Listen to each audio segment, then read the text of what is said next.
बिस्मिल्लाहिर्रहमानिर्रहीम। अस्सलाम वालेकुम डियर स्टूडेंट्स।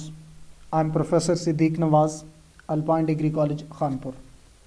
आज हमारा chapter number 2 lecture number 18 discuss होना है, जिसमें हम सबसे पहले लेक्चर नंबर 17 से रिलेटेड MCQs जो कि असाइन किए गए थे आपको। तो पहला MCQ, a fluted filter paper gives faster filtration due to, इसका राइट ऑप्शन है बीटा, इंक्रीज सरफेस एरिया। क्यों? क्योंकि फ्लूटेड फिल्टर पेपर तब बनता है जब ऑर्डिनरी फिल्टर पेपर को फैन लाइक अरेंजमेंट्स देते हैं with alternate elevation and depression, जिससे सरफेस एरिया बढ़ता है जो रेट ऑफ फिल्ट्रेशन को इंक्रीज करता है। तो इसका राइट ऑप्शन है beta. Question number 2, Gooch crucible is used for, option है Charlie, filtration. Question number 3, gauge crucible is used for solution that react with paper when its precipitation perforations are covered with asbestos mat। हमने कहा था जैसे reactive solution HCl KMnO solution, KMnO4 solution filter paper के साथ react कर जाते हैं, तो इससे बचाने के लिए हम यूज़ करते हैं asbestos mat cut to size of the perforation of Gooch crucible. तो ऑप्शन है alpha. Question 4, sintered crucible is made of delta glass। Question 5, which of the following substance undergoes sublimation at ordinary condition? Right option है iodine।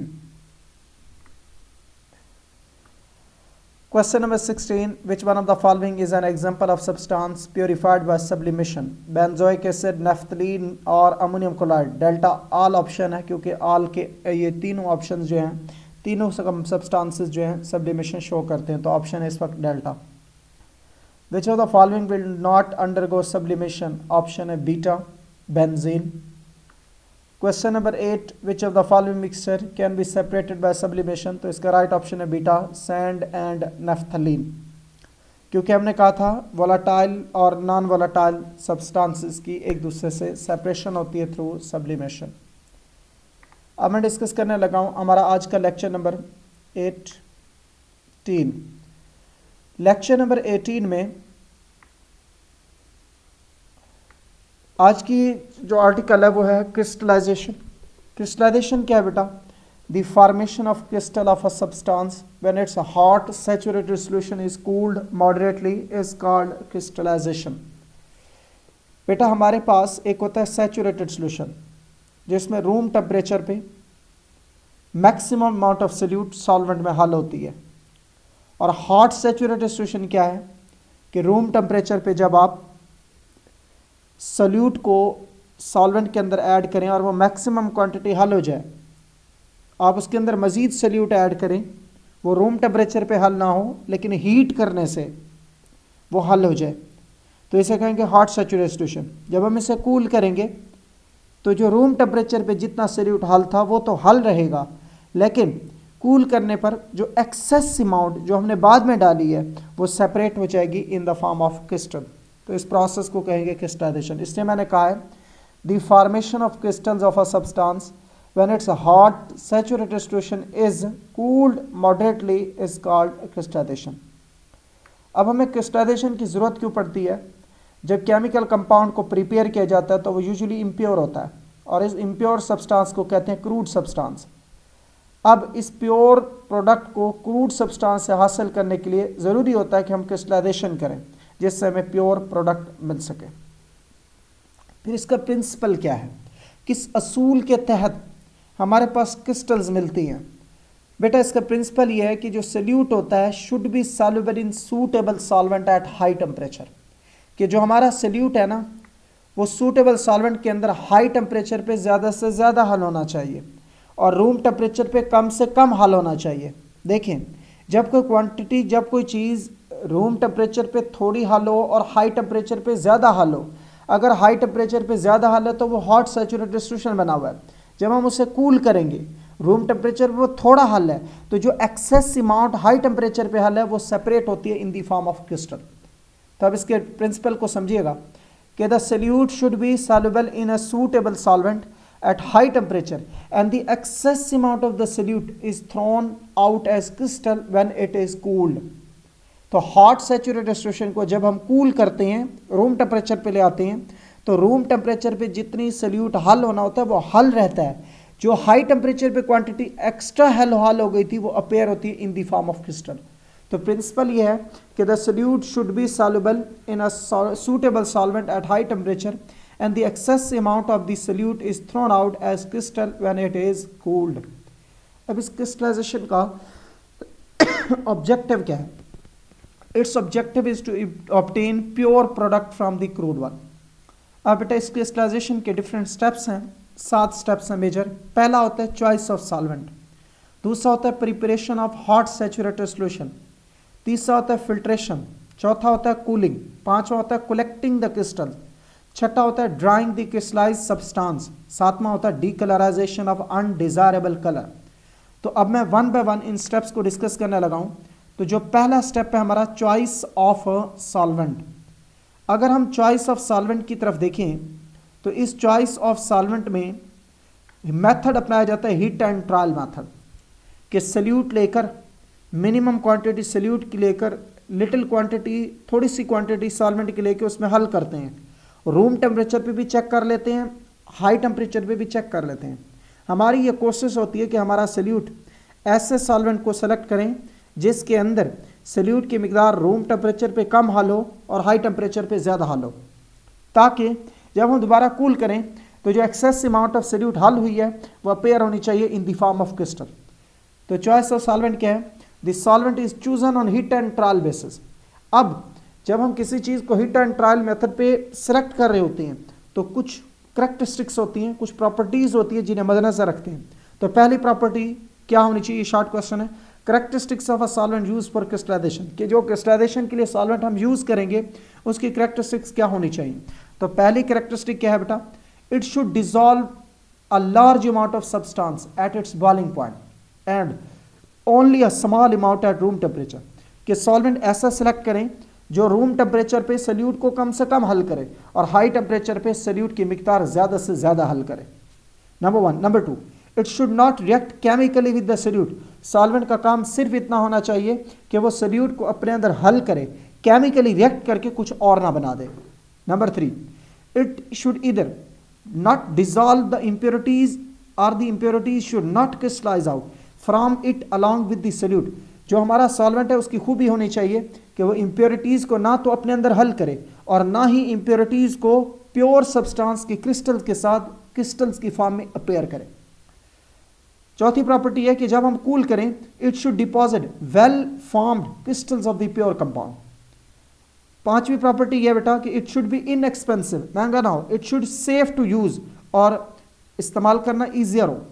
और सातवीं property यह है कि it should be easily removable, क्योंकि at the end जब हमारे पास hot saturated solution बन जाता है तो हम जब फिल्टर करते हैं क्रिस्टल अपेयर हो जाती है, मदर लिक्विड आ जाता है, तो हम उस मदर लिक्विड को फिर से हीट करते हैं ताकि हमारा जो मदर लिक्विड है वो कंसनट्रेट हो। और वो कंसनट्रेट उसी सूरत में होता है कि मदर लिक्विड के अंदर जब एक्स्ट्रा अमाउंट के अंदर सॉल्वेंट है तो वो इवेपोरेट हो जाए।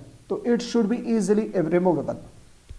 अब सॉल्वेंट जो क्रिस्टलाइजेशन के लिए यूज होते हैं वो कौन कौन से हैं बेटा? कॉमनली जो हम यूज करते हैं सबसे ज्यादा water, chloroform, carbon tetrachloride, diethyl ether, acetic acid, absolute alcohol.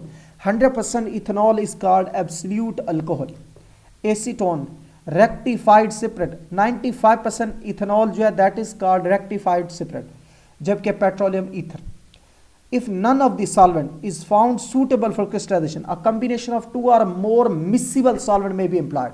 बाज़ का ये होता है कि जो हमारा सॉल्वेंट होता है वो एक अकेला सेलेक्ट नहीं हो पाता, तो हमें 2 या 2 से ज़्यादा सॉल्वेंट को मिक्स करके इस्तेमाल करना पड़ता है।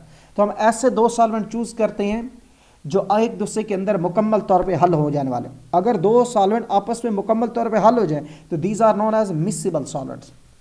If this solvent is inflammable, अगर कोई सॉल्वेंट ऐसा है जैसे डाइथाइल ईथर आग पकड़ लेता है, तो हम जब हॉट सैचुरेटेड सॉल्यूशन बना रहे होते हैं तो डायरेक्ट हीट नहीं करते, हमें हीट करने के लिए या तो वाटर बाथ का इस्तेमाल करना पड़ता है या सैंड बाथ का। अगर हम चाइना डिश के अंदर सैंड डाल के उसे ट्राइपॉड स्टैंड के ऊपर रखें, ट्राइपॉड स्टैंड, उसके ऊपर वायर गाज के ऊपर चाइना डिश और चाइना डिश के अंदर सैंड, अब जब हम हीट करेंगे तो इस जो ये बात बना हमने this is called sand bath. और अगर इसी चाइना डिश के अंदर वाटर डाल दें तो this will be known as water bath. तो कहता है if solvent is inflammable then precaution should be taken while heating the solution so that it should not catch fire. In such cases water bath is used or sand bath is used for heating. अब इसका दूसरा step preparation of hot saturated solution. बेटा जब हमने solvent को select कर लिया, अब हमारा काम यह है कि हम सैचुरेटेड सॉल्यूशन बनाएं। तो after selecting a suitable solvent the substance is then dissolve in a minimum amount of solvent. याद रहे कि सॉल्वेंट की मिकदार पहले थोड़ी ले लेते हैं, उसके अंदर सॉल्यूट हल करते हैं, अगर वो हल हो जाए ठीक, अदरवाइज से हीट करते हैं, हीट करने पे हल हो जाए ठीक, अदरवाइज थोड़ी सी सॉल्वेंट की क्वांटिटी और ऐड करते हैं। याद रहे कि हमारा मकसद हॉट सैचुरेटेड सॉल्यूशन बनाना है। अगर हम सॉल्वेंट पहले से ज़्यादा ले लेंगे, सॉल्यूट की क्वांटिटी थोड़ी हुई, हो सकता है हमारा सॉल्यूट रूम टेम्परेचर पे ही सारा हल हो जाए, तो हमारा सैचुरेटेड सॉल्यूशन या हॉट सैचुरेटेड सॉल्यूशन नहीं बन पाएगा। तो after selecting a suitable solvent the substance is then dissolve in a minimum amount of solvent, it is heated directly और on water bath with constant steam. Add more solvent to the boiling solution if necessary until all the solute has been dissolved. मैंने कहा कि जब आपने एक solvent select कर लिया, उसके अंदर सॉल्वेंट की मिनिमम क्वांटिटी लेंगे, उसके अंदर अपना सॉल्यूट डालेंगे, उसे हल करेंगे, रूम टेम्परेचर पे अगर वो हल नहीं हुआ उसे हीट करेंगे, अगर फिर भी हल नहीं हुआ तो फिर उसके अंदर थोड़ी सी क्वांटिटी सॉल्वेंट की ऐड करेंगे ताकि हमारा हॉट सैचुरेटेड सॉल्यूशन बन सके। फिर है फिल्ट्रेशन। बेटा जब हमारे पास हॉट सैचुरेटेड सॉल्यूशन बना लिया, अब उसके अंदर कोई अगर इनसॉल्युबल इंप्योरिटीज रह गई हैं तो हमें फिल्टर करना होगा। तो फिल्ट्रेशन क्या है? The insoluble impurities in the saturated solution are then removed by filtering the hot saturated solution through a normal filter paper, fluted filter paper और filter crucible. Filtering hot saturation solution avoid the premature crystallization of the solute on the filter paper or in the funnel stem. अब बात समझिएगा, अगर आप hot saturated solution को इस्तेमाल करते हैं तो प्रीमेच्योर क्रिस्टलाइजेशन से अवॉइड करना होगा। कैसे भला? प्रीमेच्योर क्रिस्टलाइजेशन से क्या मुराद है? देखिए आपने हॉट सैचुरेटेड सॉल्यूशंस को फनल के अंदर डाला, फनल अगर आपकी कोल्ड है तो वो हॉट सैचुरेटेड सॉल्यूशन फनल की स्टेम के साथ टकराने पे हो सकता है फ़ौरन कूल हो जाए। अगर वो कूल हो गया तो फनल की स्टेम के अंदर क्रिस्टल बन जाती है। हम नहीं चाह रहे कि फनल की स्टेम के अंदर क्रिस्टल बने। अब हम नहीं चाह रहे ना, तो this is a premature crystallization, कि जब हम चाहें तो क्रिस्टल्स बने, दिस इज़ अ मेच्योर। अगर हम नहीं चाह रहे और हमारे पास देन बन गए तो this is known as premature crystallisation.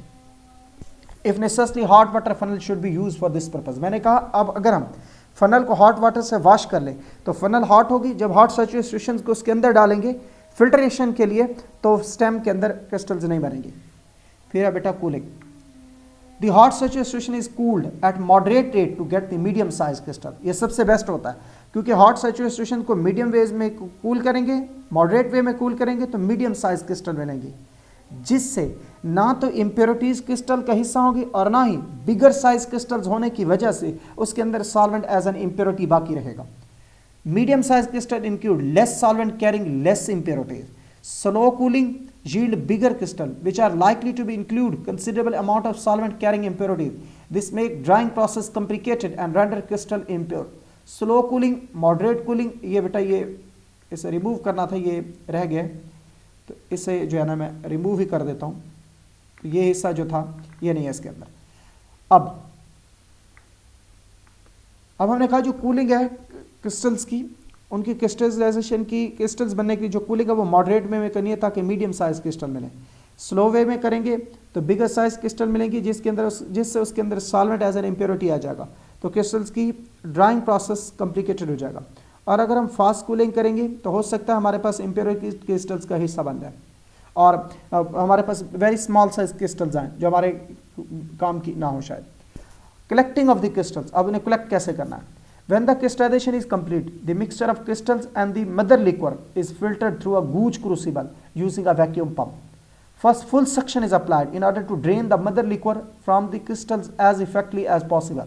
बेटा जो अब क्रिस्टलाइजेशन का अमल कंप्लीट हो जाएगा तो क्रिस्टल प्लस मदर लिक्वर उसको पोर्ड करेंगे गूज क्रूसिबल के अंदर और दूसरा सक्शन अप्लाई करेंगे। जब हम सक्शन अप्लाई करेंगे तो एक तो रेट ऑफ फिल्ट्रेशन इंक्रीज हो जाएगा और दूसरा मदर लिक्विड ज़्यादा से ज़्यादा क्रिस्टल्स को छोड़ के फिल्ट्रेट की फॉर्म में रिसीविंग बीकर के अंदर आ जाएगा। When the filter cake is rigid enough, it is finally pressed with a cork to drain the leftover liquid. मैंने कल आपको समझाया था कि क्रिस्टल्स का बाज को केक बन जाता है, जब हम उसे प्रेस करते हैं तो उसके अंदर जो मदर लिक्विड होता है वो रिमूव होता है।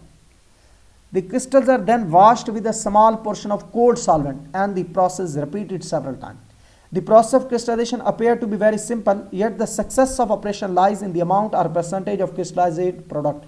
अब जब क्रिस्टलाइजेशन कंप्लीट हो जाती है तो हमें क्रिस्टल्स का वजन कर लेना होता है ताकि हमें परसेंटेज यील्ड या अमाउंट ऑफ क्रिस्टल्स का पता चले और हम अपने एफिशिएंसी ऑफ प्रोसेस का आइडिया निकाल सकें।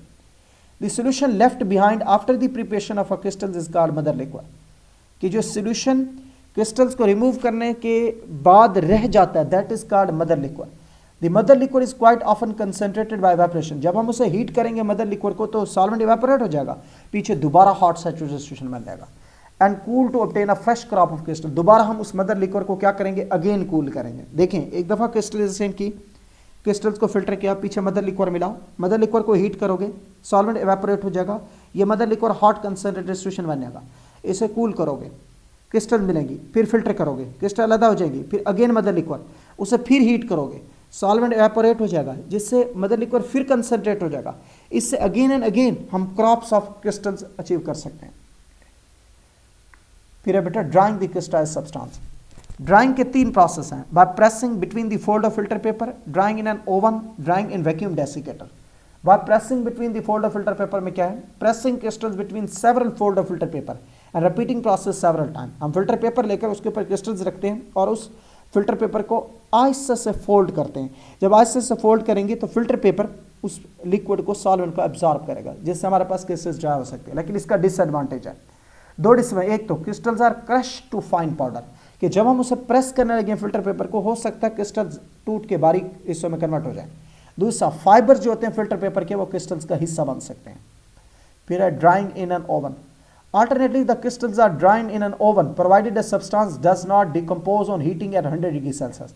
मोस्टली हम ओवन का टेम्परेचर 100 डिग्री सेल्सियस रख लेते हैं। वजह यह है कि most of the cases solvent जो हमारा होता है वो वाटर होता है और वाटर का बॉइलिंग पॉइंट है 100, तो 100 डिग्री सेल्सियस पे वाटर इवेपोरेट हो जाता है, नंबर 1। नंबर 2, जो टेम्परेचर ओवन का सेलेक्ट करते हैं वो इस बात का ख्याल रख के सेलेक्ट किया जाता है कि कंपाउंड का melting point selected oven temperature से कम ना हो। अब जैसे अगर मैं 100 डिग्री सेल्सियस ओवन का टेम्परेचर सेलेक्ट कर लेता हूँ, जो क्रिस्टल्स है उसका मेल्टिंग पॉइंट है 90 डिग्री, तो 100 डिग्री सेल्सियस पर पहुँचने से पहले हमारी क्रिस्टल्स क्या हो जाएगी, मेल्ट। हमारा काम क्रिस्टल्स को मेल्ट करना नहीं है, हमें उसे ड्राई करना है, सॉल्वेंट को एवेपोरेट करना है, ना कि क्रिस्टल्स को मेल्ट करना है। फिर है वैक्यूम डेसिकेटर। सेफ और रिलायबल मेथड ड्राइंग के लिए वैक्यूम डेसिकेटर है। इस प्रोसेस के अंदर क्रिस्टल्स को स्प्रेड कर लेते हैं ओवर अ वाच गिलास। ये यहाँ पे वाच गिलास मौजूद है, नीचे ये छोटे छोटे होल्स हैं, इसके ये नीचे रखा जाता है ड्राइंग एजेंट। तो इन केप्ट इन वैक्यूम डेसिकेटर वो several hours along with drawing agents. बेटा ये डिफरेंट किस्म के वैक्यूम डेसिकेटर मैंने लगाए हुए हैं। ये वैक्यूम डेसिकेटर है, ये वैक्यूम पंप है, इसे ऑन करेंगे, अंदर इसकी वैक्यूम क्रिएट करेंगे। अब इसके अंदर जब यहाँ पे एक वो होती है हमारे पास वाच गिलास, उसके ऊपर क्रिस्टल्स रख देते हैं, जबकि इसके पोर्स नीचे जो होते हैं सबसे नीचे उधर रख देते हैं ड्राइंग एजेंट। ड्राइंग एजेंट क्या करता है, उस मॉइस्चर या उस सॉल्वेंट को एब्जॉर्ब कर लेता है, हमारे क्रिस्टल्स ड्राई हो जाते हैं। और ये सबसे सेफ और रिलायबल मेथड है। ये सिलिका जेल आपने देखे होंगे डिफरेंट इंपॉर्टेंट शूज़ और पर्स वगैरह के अंदर पाई जाती है। ड्राइंग एजेंट क्या है, कैल्शियम क्लोराइड है, सिलिका जेल, फास्फोरस पेंटॉक्साइड वगैरह। लास्ट स्टेप है इसका decolourisation of undesirable colour. Sometime during the preparation of crude substance, the coloring matter or resinous product affect the appearance of product and it may appear color। जब हम crude product बना रहे होते हैं sometime उसके अंदर कलर इंप्योरिटीज आ जाती हैं जो उस प्रोडक्ट का कलर अपेयर करती है। हालांकि वो कलर कंपाउंड का नहीं होता, हमारे प्योर सब्सटेंस का नहीं होता, बल्कि इंप्योरिटीज की वजह से होता है, तो उसे रिमूव करना जरूरी होता है। तो such color impurities are conventionally removed by boiling the substance in the solvent with the sufficient quantity of finely divided animal charcoal and then filtering the hot solution। बेटा ये एनिमल चारकोल है, जो जानवर के सींग वगैरह जो होते हैं, जो हड्डियाँ वगैरह होती हैं, उन्हें ग्राइंड करके बनाया जाता है। इसका काम ये होता है कि ये कलर्ड इम्प्योरिटीज़ को अपने साथ एब्जॉर्ब कर लेता है, चिपका लेता है। जब हम फिल्टर करते हैं तो इस एनिमल चारकोल के साथ कलर इम्प्योरिटीज़ रिमूव हो जाती हैं और हमारा जो कंपाउंड हॉट सैचुरेशन है वो प्योर हो जाता है। तो such color impurities are conventionally removed by boiling the substance in the solvent with the sufficient quantity of finely powdered animal charcoal and then filtering in hot solution। The color impurities are absorbed by animal charcoal and the pure decolorized substance crystallize out from the filtrate on cooling. यहाँ तक बेटा किसी का कोई question है तो वो कर सकते हैं. Thank you very much. अल्लाह हाफिज़. अल्लाह निगहबान बेटा.